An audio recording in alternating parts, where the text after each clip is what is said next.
Welcome everybody to Net Fit and Chill. Thank you again for joining me, and welcome to the series, my first series actually, titled What Your Personal Trainer Isn't Doing. So last week I went over how your personal trainer is not respecting your time. So if you didn't check that out, go and look at the first episode and then come back. It's about 9-10 minutes long. This week, I'm going over what your personal trainer isn't doing part 2. And what your personal trainer isn't doing this week is basically you're not on a program. You're not on the so-called program that you were prescribed by your personal trainer. So let me explain why. So last week I kind of touched on this slightly as far as just the turnover rate that we have in training. And so with the high turnover rate, you have a lot of clients turning over as well. And so the new thing in like the last 4 or 5 years has been selling 30-minute sessions and instead of an hour. So basically I think a person needs at least 40 minutes, 45 minutes to actually get a good workout in. And so that's what I used to do personally. Sometimes it would last an hour, but normally it's about 45 minutes.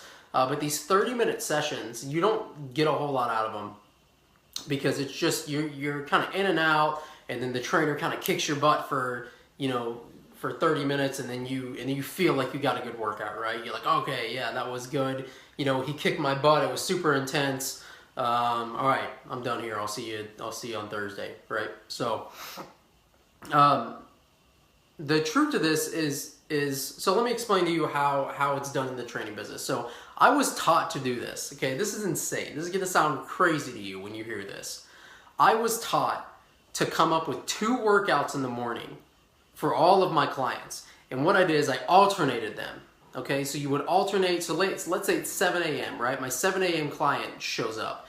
I do that 7 a.m. workout with him, or workout 1, we'll call it. And then at 7:30, when my next client comes in, I do workout 2.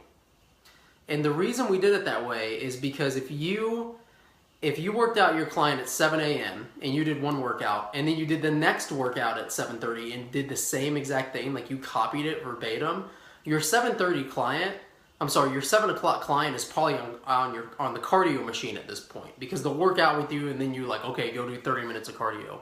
Well, they're going to look over and see you doing the same workout that they did 30 minutes prior. So what we did is we alternated these. So we do workout 1, workout 2. That way, when your 7 a.m. client leaves at 7:55, then your 8 o'clock client shows up and you were able to repeat workout 1 again. And so they never actually saw what you were doing. So it was, and we were taught to do this. Okay, so this is insane. So you're taught to like basically not put people on programs, and so you come up with like a template, and that template's supposed to carry you over for like the rest of the day. But what that does, it does 2 things. First of all, it keeps you in a box, and it keeps your trainer in a box. So basically, the trainer isn't thinking outside. It's like the trainer's thinking, okay, I have 2 workouts to do today. There's not. Sure, you can come up with really cool exercises to do that way, and that's what this becomes. You become kind of like a cool exercise client, and it's like, did you really get anything out of that, or do you just feel like you got something out of that? And so that's where the question comes to mind. Like, and if you've ever worked out with a trainer, and even me, like I've been guilty of this, so I apologize if I've trained you this way. I absolutely apologize. It's honestly what I was trained to do, until I knew better. And then when I actually knew better, I said, hey, forget that. I'm going to do my own thing. And I was able to be a lot more successful that way. Sure, I probably had a lot more clients at the beginning, but I had higher paying clients by the end of working in corporate fitness, because it was just easier for me to sell myself rather than sell some program that the gym told me to come up with, right? So you are not on a program. I hate to break it to you. It's horrible. It's horrible. It's a horrible business. I'm sorry if you're going through it. But there's hope. It's not like you didn't learn anything from that, right? You learned good form, hopefully. Hopefully you learned good form. You learned how to squat properly, how to deadlift properly, how to overhead press correctly, right? So you learn body control, body mechanics, So that's kind of where this is. So you have to kind of think of corporate personal training as kind of like very entry level, right? It's kind of like when you start a new job, like a new sales role, right? You're very, very entry level, and then they kind of bump you up here and there. So the kind of trainers you get in corporate fitness, typically, and I can't speak for all of them, right? Because there are some really, really good trainers out there. Typically, they're just getting their feet wet, and then eventually they get burned out because it's such a high turnover, and they're like, oh, well, Sally left, so now I have to leave, and you know, you just end up kind of chasing the money, and then your clients follow you, etc. It's like a big revolving door. So if you ever worked out at a gym for longer than 6 months, you know, you'll see a brand new sea of faces. You know, if you missed a month or two, you're like, God, who's that trader? Who's that? Where'd that guy go? That is how it is in the industry. So, so there's hope for you though. So, like I said, hopefully you learned something. Now, what I'm doing now, and you'll see it very soon, is I'm going to start offering online coaching. Now it hasn't happened yet. I haven't launched anything quite yet. But what's different about my online coaching is that I really do, and I did this, you know, even live with my clients as well.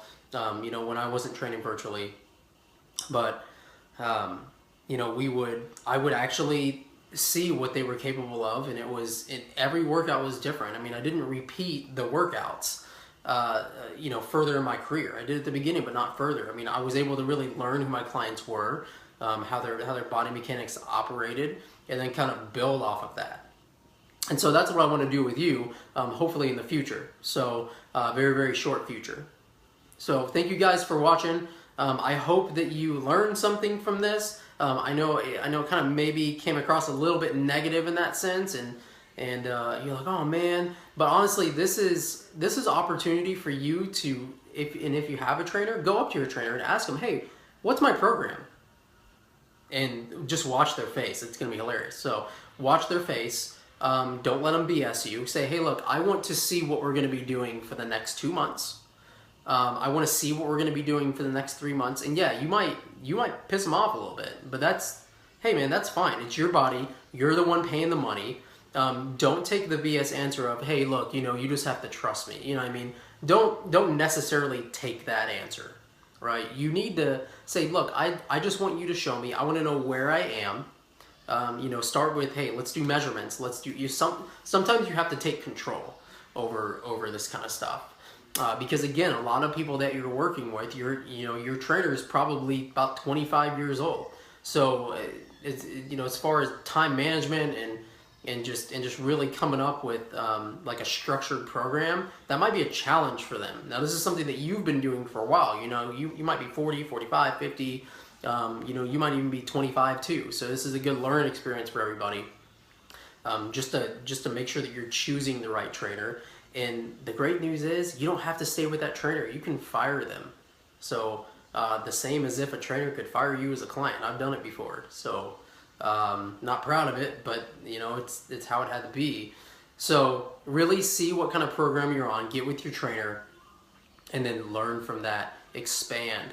And I hope you guys join me next week for episode 3, or not next week, actually this week I'm gonna do another one. So for episode 3, you are going to love it. In the meantime, check out netfitcoach.wordpress.com. You can also find me on YouTube at netfitcoach, or you can just Google, honestly, or not Google, but you can search in YouTube netfit and chill, kind of like Netflix and chill, get it?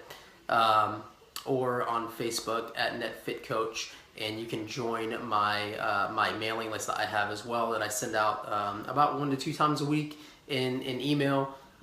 In correspondence with what I'm doing in these videos. Thanks so much. Have a good day. Bye.